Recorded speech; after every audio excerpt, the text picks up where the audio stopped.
Que a paz do Senhor esteja sobre sua vida. Hoje seguimos com nosso estudo do livro do profeta Jeremias, chegando ao capítulo 29. Este capítulo contém uma das mensagens mais conhecidas e consoladoras das Escrituras, escrita em forma de carta aos exilados na Babilônia. Nela, Deus revela que, mesmo no cativeiro, seu plano continua ativo, cheio de esperança e propósito. É uma palavra que nos ensina sobre paciência, fidelidade no tempo da espera e a certeza de que os pensamentos do Senhor são de paz e não de mal, para nos dar o fim que desejamos, segundo a sua vontade. Agora convido você a acompanhar comigo a leitura do capítulo 29 do livro do profeta Jeremias. E estas são as palavras da carta que Jeremias, o profeta, enviou de Jerusalém ao resto dos anciãos do cativeiro, como também aos sacerdotes e aos profetas, e a todo o povo que Nabucodonosor havia transportado de Jerusalém para a Babilônia, depois que saíram o rei Jeconias e a rainha e os eunucos e os príncipes de Judá e Jerusalém e os carpinteiros e os ferreiros de Jerusalém, pelas mãos de Elasa, filho de Safã, e de Gemarias, filho de Ilquias, os quais Edequias, rei de Judá, tinha enviado à Babilônia, a Nabucodonosor, rei da Babilônia, dizendo: Assim diz o Senhor dos Exércitos, o Deus de Israel, a todos os que foram transportados, que eu fiz transportar de Jerusalém para a Babilônia. Edificai casas e habitai-as, plantai jardins e comei o seu fruto. Tomai mulheres e gerai filhos e filhas. Tomai mulheres para vossos filhos e dai vossas filhas a maridos, para que tenham filhos e filhas. Multiplicai-vos ali e não vos diminuais. Procurai a paz da cidade para onde vos fiz transportar. E orai por ela ao Senhor, porque, na sua paz, vós tereis paz. Porque assim diz o Senhor dos Exércitos, o Deus de Israel: Não vos enganem os vossos profetas que estão no meio de vós, nem os vossos adivinhos, nem deis ouvidos aos vossos sonhos que sonhais. Porque eles vos profetizam falsamente em meu nome.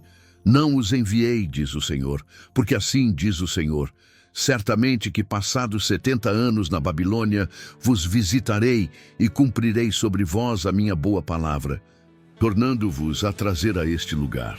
Porque eu bem sei os pensamentos que penso de vós, diz o Senhor, pensamentos de paz e não de mal, para vos dar o fim que esperais. Então me invocareis e ireis, e orareis a mim, e eu vos ouvirei. E buscar-me-eis e me achareis quando me buscardes de todo o vosso coração. E serei achado de vós, diz o Senhor, e farei voltar os vossos cativos. E congregar-vos-ei de todas as nações e de todos os lugares para onde vos lancei, diz o Senhor, e tornarei a trazer-vos ao lugar de onde vos transportei. Porque dizeis: O Senhor nos levantou profetas na Babilônia. Porque assim diz o Senhor a respeito do rei que se assenta no trono de Davi e de todo o povo que habita nesta cidade, vossos irmãos, que não saíram convosco para o cativeiro. Assim diz o Senhor dos Exércitos: Eis que enviarei entre eles a espada, e a fome, e a peste, e fá-los-ei como a figos podres, que não se podem comer, de maus que são. E persegui-los-ei com a espada, e com a fome, e com a peste. Dá-los-ei para andarem de um lado para outro entre todos os reinos da terra, e para serem uma maldição, e um espanto, e um assobio, e um opróbrio entre todas as nações, para onde os tiver lançado. Porquanto não deram ouvidos às minhas palavras, diz o Senhor, enviando-lhes eu os meus servos, os profetas, madrugando e enviando. Mas vós não escutastes, diz o Senhor. Vós, pois, ouvi a palavra do Senhor, todos os do cativeiro que enviei de Jerusalém para a Babilônia. Assim diz o Senhor dos Exércitos, o Deus de Israel, acerca de Acabe, filho de Colaías, e de Zedequias, filho de Maacéias, que vos profetizam falsamente em meu nome. Eis que os entregarei nas mãos de Nabucodonosor, rei da Babilônia, e ele os ferirá diante dos vossos olhos. E tomarão deles a maldição que estava sobre todos os transportados de Judá que estão em Babilônia, dizendo: o Senhor te faça como a Zedequias e como a Acabe, os quais o rei da Babilônia assou no fogo. Porquanto fizeram loucura em Israel e cometeram adultério com as mulheres de seus companheiros e anunciaram falsamente em meu nome palavras que não lhes mandei dizer. E eu o sei e sou testemunha disso, diz o Senhor.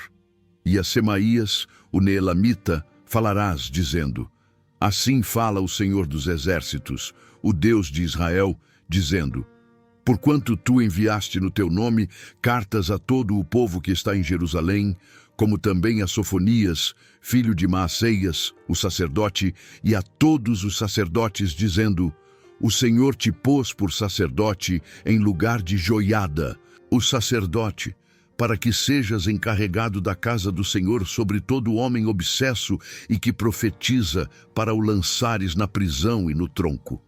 Agora, pois, por que não repreendeste a Jeremias, o anatotita, que vos profetiza? Ele até nos mandou dizer à Babilônia: o cativeiro muito há de durar. Edificai casas e habitai-as, plantai jardins e comei o seu fruto. Mas ler a Sofonias, o sacerdote, esta carta aos ouvidos de Jeremias, o profeta. E veio a palavra do Senhor a Jeremias, dizendo: manda a todos os do cativeiro, dizendo: assim diz o Senhor acerca de Semaías, o Neelamita. Semaías vos profetizou, e eu não o enviei, e vos fez confiar em mentiras. Portanto, assim diz o Senhor: eis que visitarei a Semaías, o Neelamita, e a sua descendência. Ele não terá ninguém que habite entre este povo, e não verá o bem que hei de fazer ao meu povo, diz o Senhor, porquanto falou em rebelião contra o Senhor. Jeremias 29 se inicia com o registro de uma carta profética enviada por Jeremias aos anciãos, sacerdotes, profetas e ao povo de Judá que já estavam no exílio na Babilônia. Esses não estavam apenas geograficamente distantes de Jerusalém, mas emocionalmente abatidos e espiritualmente confusos, muitos deles esperando um livramento imediato ou acreditando nas promessas ilusórias de falsos profetas. Jeremias, guiado por Deus, envia uma mensagem para corrigir essas expectativas e fortalecer o ânimo daqueles que, mesmo sob juízo, ainda eram alvo da aliança divina. A carta começa com uma orientação surpreendente. Deus manda que os exilados construam casas, plantem hortas, casem-se e tenham filhos. Em outras palavras, o Senhor está dizendo: instalem-se, vivam, multipliquem-se, porque vocês estarão aí por um tempo determinado por mim. Essa instrução vai contra todo sentimento de negação ou rebeldia diante do exílio. Deus não nega o cativeiro, mas ensina o povo a viver com dignidade e esperança dentro dele. Ele não quer que seus filhos apenas sobrevivam no sofrimento, mas que floresçam nele, não como conformidade, mas como expressão de confiança em sua soberania. Além disso, Deus os manda buscar o bem da cidade para onde foram levados. Orai por ela ao Senhor, porque na sua paz vós tereis paz. Essa orientação revela o coração missionário e restaurador de Deus. Mesmo em terra estrangeira, os filhos de Israel deveriam ser agentes de bênção, intercessores e promotores da paz. Eles não estavam ali apenas como juízo, mas como testemunhas do Deus verdadeiro entre as nações. Esse ensino é profundamente aplicável ainda hoje. Mesmo quando nos sentimos deslocados, Deus nos chama a ser luz, a semear a paz e a trabalhar para o bem comum. O início deste capítulo nos convida a mudar nossa perspectiva sobre tempos difíceis. Em vez de desejar escapar de situações desconfortáveis, somos chamados a buscar o propósito de Deus nelas. Ele não abandona seus filhos no exílio, mas os acompanha e orienta. A fidelidade de Deus não é suspensa nas estações difíceis. Ao contrário, é nelas que ele frequentemente revela sua presença de forma mais intensa e redentora. A carta de Jeremias é uma prova de que, mesmo longe do templo e da terra prometida, o povo continuava sendo pastoreado e lembrado pelo Senhor. Na sequência da carta, Jeremias confronta diretamente os falsos profetas que estavam entre os exilados. Ele adverte o povo com clareza: não vos enganem os vossos profetas que estão no meio de vós, nem os vossos adivinhos, nem deis ouvidos aos vossos sonhos que sonhais. Deus sabia que muitos, tomados pelo desespero e pela saudade de Jerusalém, estavam se deixando iludir por mensagens reconfortantes, mas infundadas. Palavras que prometiam um retorno rápido e glória imediata. O Senhor, por meio de Jeremias, deixa claro que tais mensagens não vinham dele. Eram invenções humanas que apenas alimentavam expectativas irreais. É nesse contexto que surge uma das declarações mais conhecidas e reconfortantes de toda a Bíblia. Porque eu bem sei os pensamentos que penso de vós, diz o Senhor, pensamentos de paz e não de mal, para vos dar o fim que esperais. Essas palavras são especialmente impactantes porque são ditas a um povo em cativeiro, longe de sua terra, sentindo-se esquecido e frustrado. Deus os lembra de que, mesmo em meio ao juízo, seus pensamentos permanecem bons e seus planos continuam cheios de propósito e esperança. O versículo não é uma promessa de livramento imediato, mas uma garantia de que, no tempo certo, Deus cumprirá tudo o que planejou. E o tempo que ele determina é de 70 anos, um ciclo completo de disciplina, aprendizado e purificação. Essa revelação exigia fé e paciência. Era um chamado para confiar em Deus, mesmo quando os olhos não viam saída e os ouvidos estavam saturados por vozes ilusórias. Deus continua e diz: então me invocareis, e ireis, e orareis a mim, e eu vos ouvirei. E buscar-me-eis e me achareis, quando me buscardes de todo o vosso coração. Essa promessa nos mostra que o exílio não era apenas um tempo de espera, mas um tempo de retorno interior, de realinhamento espiritual. Deus estava trabalhando para restaurar não apenas a nação, mas o coração do seu povo. Ele desejava uma busca sincera, uma devoção genuína, não apenas uma religiosidade formal. Esses versículos ensinam que, mesmo quando estamos longe do lugar onde gostaríamos de estar, podemos nos aproximar de Deus, e quando o buscamos de todo o coração, Ele se deixa encontrar. Ele não se esconde nem se distancia. Ele espera por corações rendidos. Assim, aprendemos que o tempo de disciplina pode se tornar também um tempo de encontro profundo com o Senhor. A carta de Jeremias prossegue com a reafirmação da promessa divina de restauração.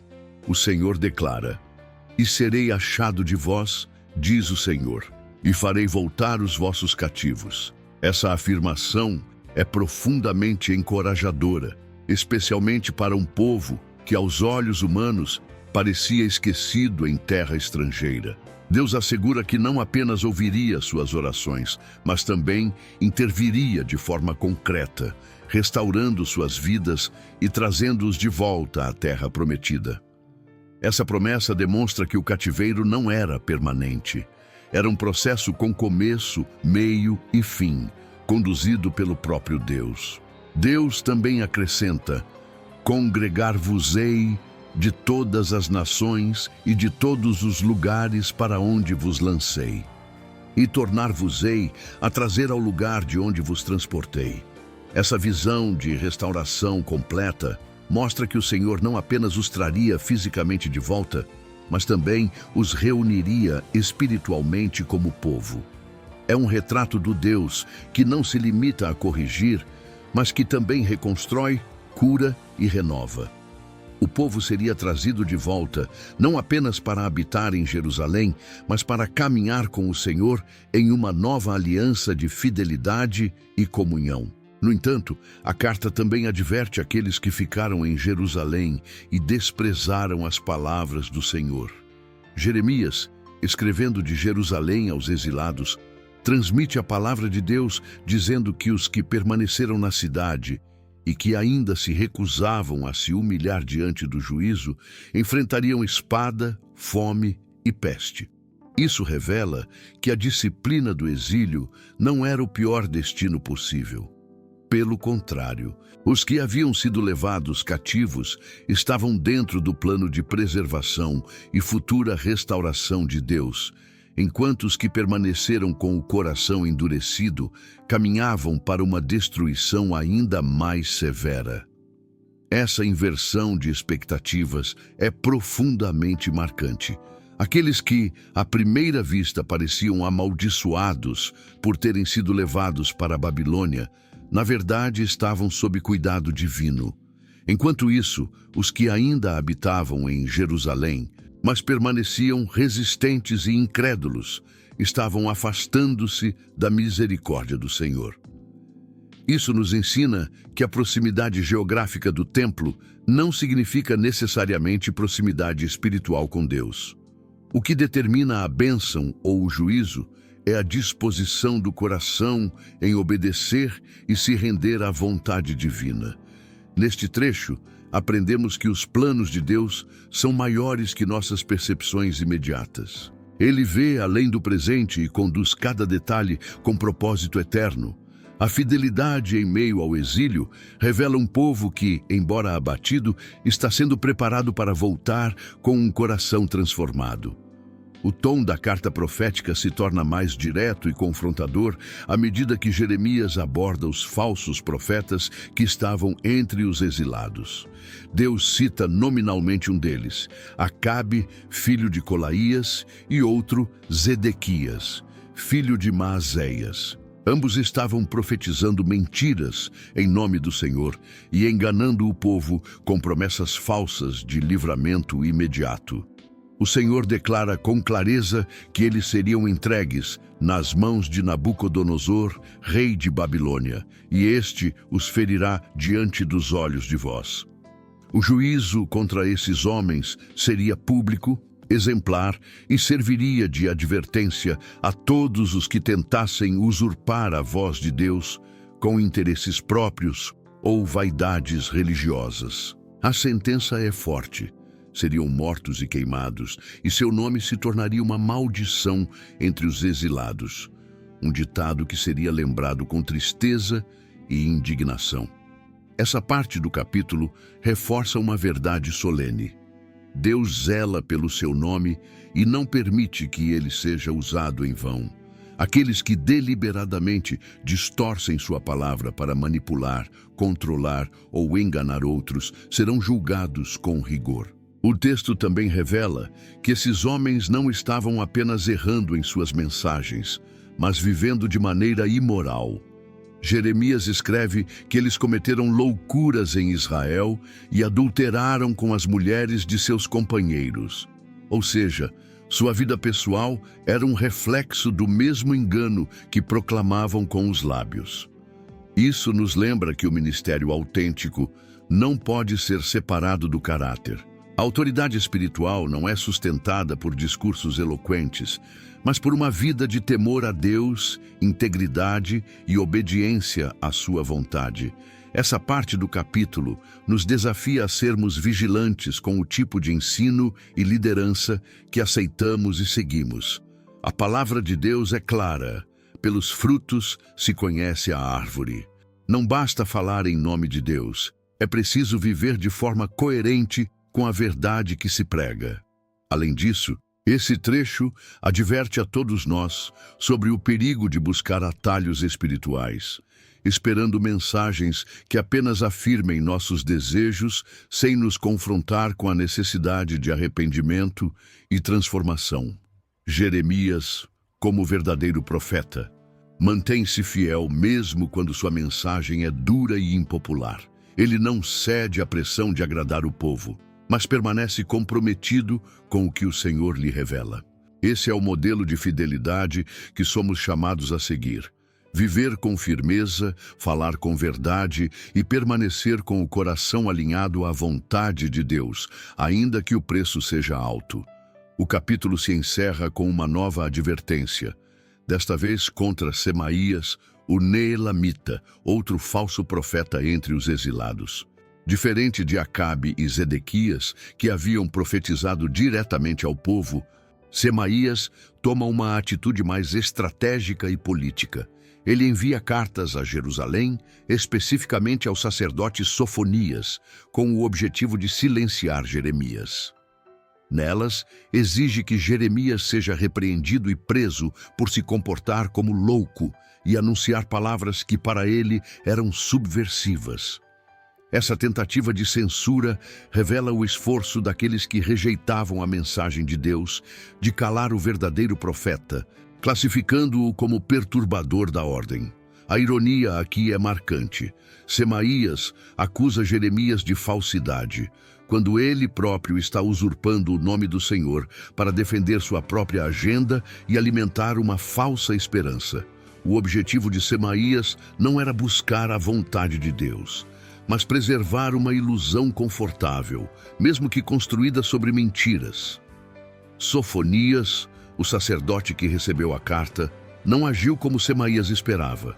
Em vez de seguir suas instruções, ele mostra a Jeremias a carta, permitindo assim que o verdadeiro profeta responda com autoridade.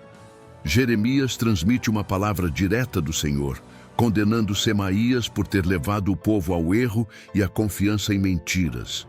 Como consequência, Deus declara que Semaías não terá descendentes entre o povo e não verá o bem que o Senhor trará no futuro.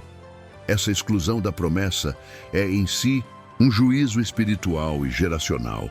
Ele e sua linhagem estariam fora da restauração futura. Esse desfecho reforça que Deus observa atentamente não apenas o que é dito em seu nome, mas as intenções e motivações do coração.